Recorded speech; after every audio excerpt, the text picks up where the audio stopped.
Hello, serious fans, and welcome to a Combat of Heroes Gamecast.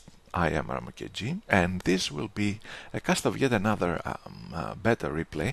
The beta that is currently at its fifth revision, and there are some changes introduced in that particular last patch that caused quite an upheaval in the Combat of Heroes community because of their nature, of course.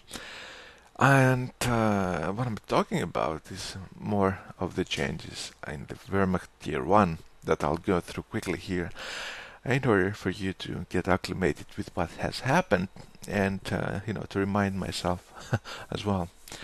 So the Volks manpower cost has been reduced by 15 manpower to 265.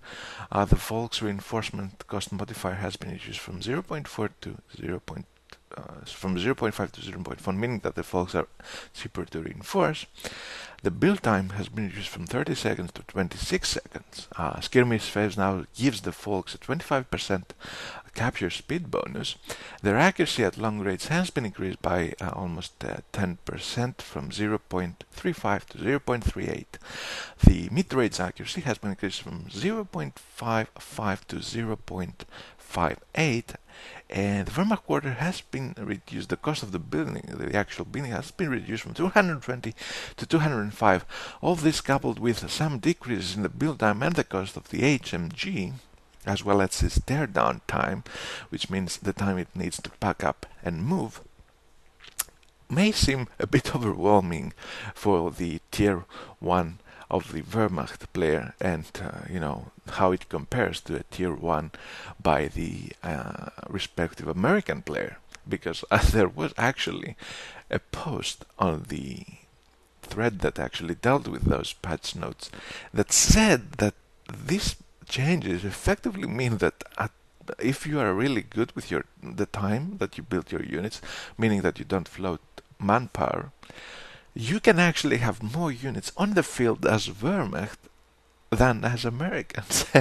And that is, you don't need to be an expert to figure out that this is kind of messed up. Now, let's go a bit to the American side. There has been some changes to the Crocodile. Its health has been brought back to 636 hit points instead of 700. Its range has been increased to 25 from 20, and its threat to penetration modifier has been exchanged for a 0.8 cooldown modifier. Of course, there has been some changes in the strafing run. What else? It's accuracy versus infantry of elite type, meaning folks with elite armor, I guess, and the P guys, has been reduced from 1.0, of course, to 0.75, and its accuracy, the actual effect it has on blobs is to suppress and deal less damage. Now, that's all I had to say about the changes. The most significant ones, of course. There's a buff to the Flammenwerfer of the Wehrmacht and some tuning of the Gesützwagen, but mostly the most significant ones are, of course, the changes to the cost of the Volks, the HMG, and the Wehrmacht quarters. There's also a change in the cost of the Krieg barracks from 220 to 205, and a decrease in the cost of the pack, which should be expected given its significant nerf, and is now costing 290 manpower instead of 320. And 10, I'm sorry. So that's all that you need to know about the changes, I guess. So let's go back into the game that will be featuring DaRealRocky playing as the Wehrmacht versus Iskierka. DaRealRocky, of course, is kind of a resident to the GameReplays.org CoH community. Took part in the last beta patch tournament and made it to round 4, in which he got eliminated to previous champion Tommy Toma with a 2-1 score, which is not actually something to be ashamed of. I couldn't actually find ladder statistics because I think his this particular account is for his beta testing, whatever. I don't know. And another one is only level 10 or something like that. Iskierka, on the other hand, has a leaderboard record predominantly with Americans and Wehrmacht, which seem to be the most played factions for him. He's in the 16 level range and with a really good win-to-loss ratio. So I would expect to see a decent game out of these two players. So we're past the 5-second mark, and we'll be unpausing in 3, 2, 1, go. 6, 7, 8, 9, and 10. Sorry for the long introduction, but whenever there are patch changes, I feel the need to actually talk about them a little bit, so that the users, the viewers, not the users, know what the hell's going on. So a little bit more talking about changes in this map, the map of Langres. There has been an opening in the hedges to the east of the north player's base, so next to the medium munition point, or next to the medium fuel point, the way you see it. So the player that starts at the north can actually move out of his base using that exit. The stone wall to the south of the north player's base has been replaced with a wooden fence, which means that now the cover is light here, and it also means that it can be destroyed much quicker. And the last change, I think, is that the fuel to the west of the south player's base is out of range of the base MG bunker, which actually means that you can harass that particular fuel the same way you can harass the fuel in the north. Previously you couldn't do that because the MG of the base would fire at you. So let's go back into the game and take a look at the openings. We have, of course, a barracks rifleman by our American player, and the Wehrmacht quarters MG first by our Wehrmacht player. Did I say Wehrmacht player for the rifleman? Maybe. I'm not so sure. I take that back. It's the American player. Second unit out by the Wehrmacht player is a fall squad, and as we'll see here, the falls were actually much quicker than the riflemen are, which is kind of strange if you think about it. Unless, of course, the American player was not paying attention to his manpower income and actually missed time creating that second rifleman squad. But I don't think that that is really the case anyway. Some skirmish going on by the north east of the map between two squads of pioneers and one squad of engineers. Pioneers do have to actually retreat quite. Yes, they do retreat almost simultaneously, engineers and pioneers. Pioneers, though, at very low health, almost went down there. You really don't want to be taking that early losses on your builder squads anyway, because you predominantly are going to use them for capping, and that will mean that you'll have less map control than you would actually want to have. Now, some riflemen trying to take on an MG. What the hell? That rifleman squad just went down to the fire of the Volks and the fire of the of the supporting members of the MG42, and that's a very early loss for the American player that I'm really not just sure how it's going to play out for the rest of this game. Although I'll give that away. This game is quite long, so it's not going to be a quick end for the American player. So that loss, one way or another, is going to turn back and work out for him. And the single-man bio squad that had been retreated from the northeast of the map just went out to cap the low fuel point to the west of the Wehrmacht player's base without reinforcing, and went down to a squad of engineers. Now, of course, the MG42 has moved up, has set up outside the American player's base and forced the retreat on a rifleman squad that tried to make their way out of it.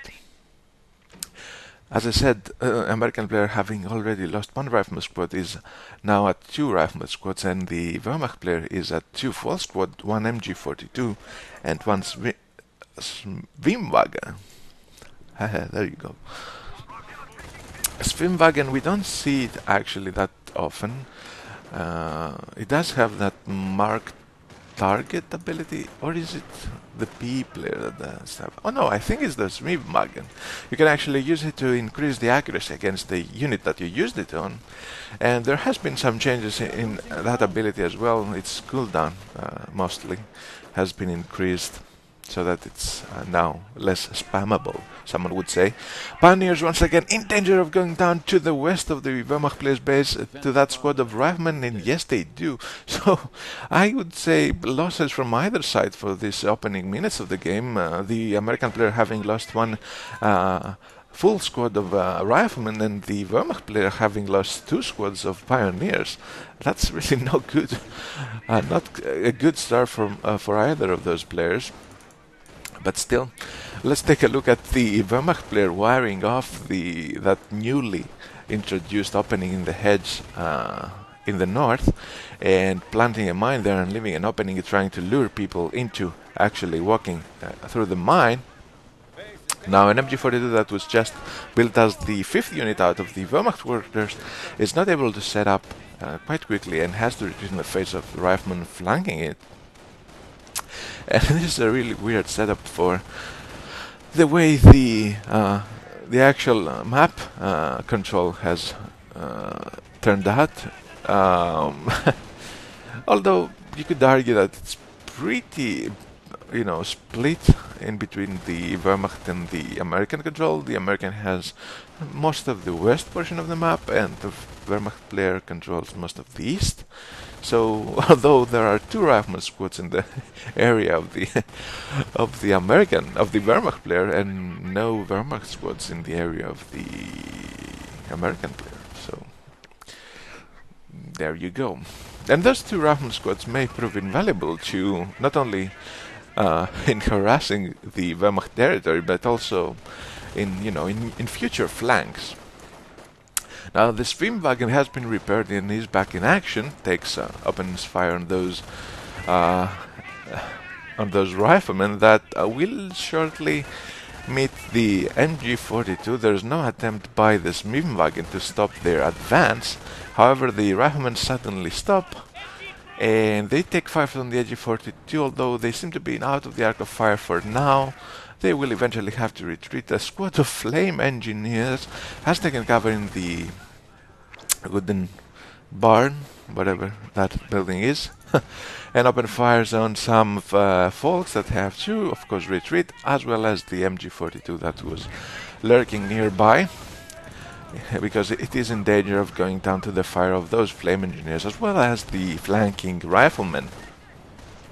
Now, 3 squads of riflemen and 2 squads of flame engineers out for the American player, and 2 folks, 2 MGs and a Smivmagen out that just went down to the fire of the engineers and the riflemen for the Wehrmacht player. And all this time has been spent by our American player to fast tech to motor pool and get his first M8 out at the 8-minute 7, 8, 9, 10-second mark.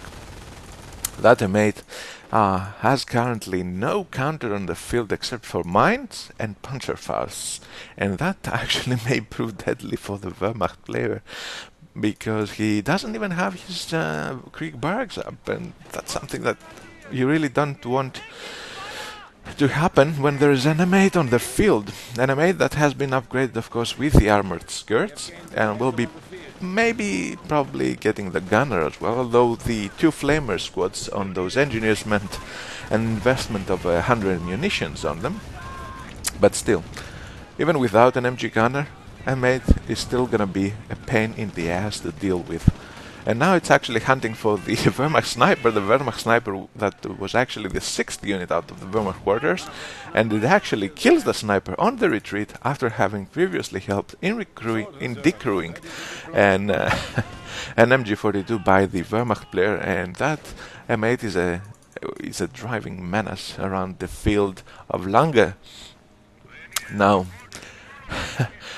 the Wehrmacht player actually responds to that M8 threat by getting out a squad of stormtroopers and, of course, choosing Blitzkrieg as his doctrine.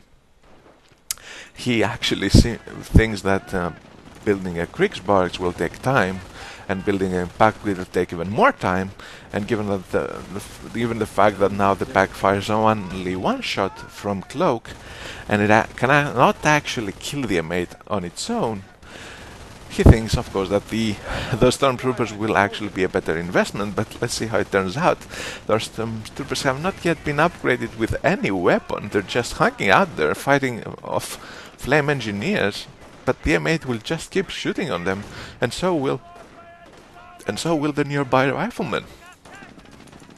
Now they try to throw a bundle nade, and they just started getting their first puncher's wreck just before retreating right there, because I just, I'm watching from the Wehrmacht player's perspective, and I just saw that. So there you go. That M8 could, of course, be a little bit more aggressive, although the Wehrmacht player, feels the need to put down some tank traps even by the central victory point in between those hedges, and the M8 just hangs by the north portion of the map.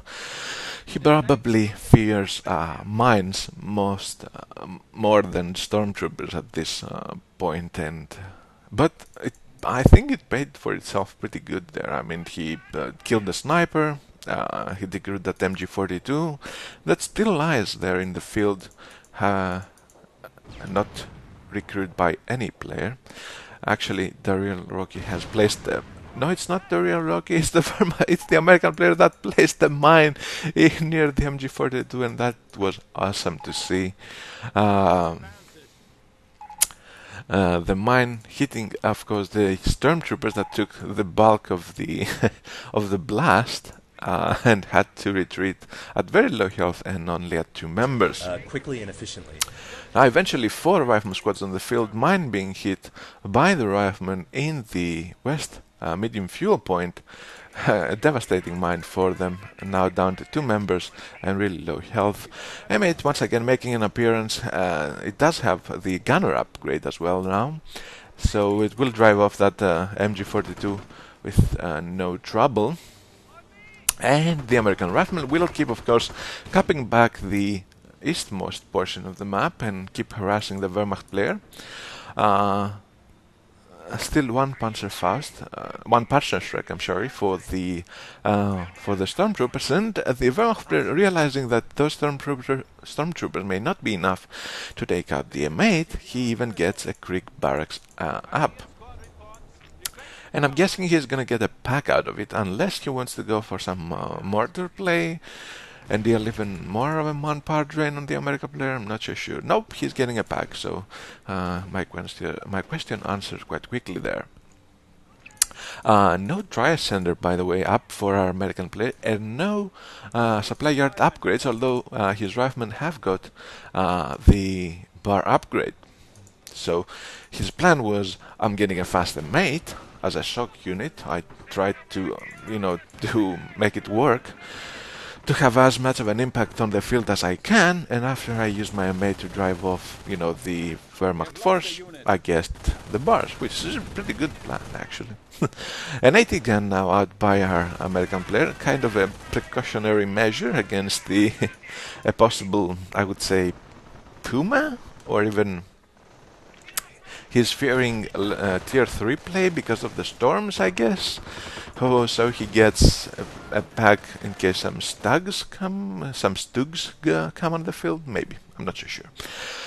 Rifleman once again hitting a mine by the west opening between those 2 buildings. More manpower drain for the American player, but the M8 still around, having upgraded, of course, with the gunner. It's going to be a menace to the Wehrmacht infantry, drives off some folks, and in the previous engagement, 1 squad of pioneers actually went down to the fire of the M8. Stormtroopers now still with 1 partner strike, no change there. Try to cap back the east portion of the map, and an MG42 has quickly set up in the stone building there, and will shortly, I guess, open fire on those riflemen. Unless, of course, the M8 comes to ruin the day for the pack. One of the squads of the riflemen has to retreat, in order to cut their losses. As I said, there was no Trias center up for the American player, and still there is still no Trias center up. So those riflemen, not being at full health is gonna be a problem for the American player, and will mean that, of course, he will be taking unnecessary losses.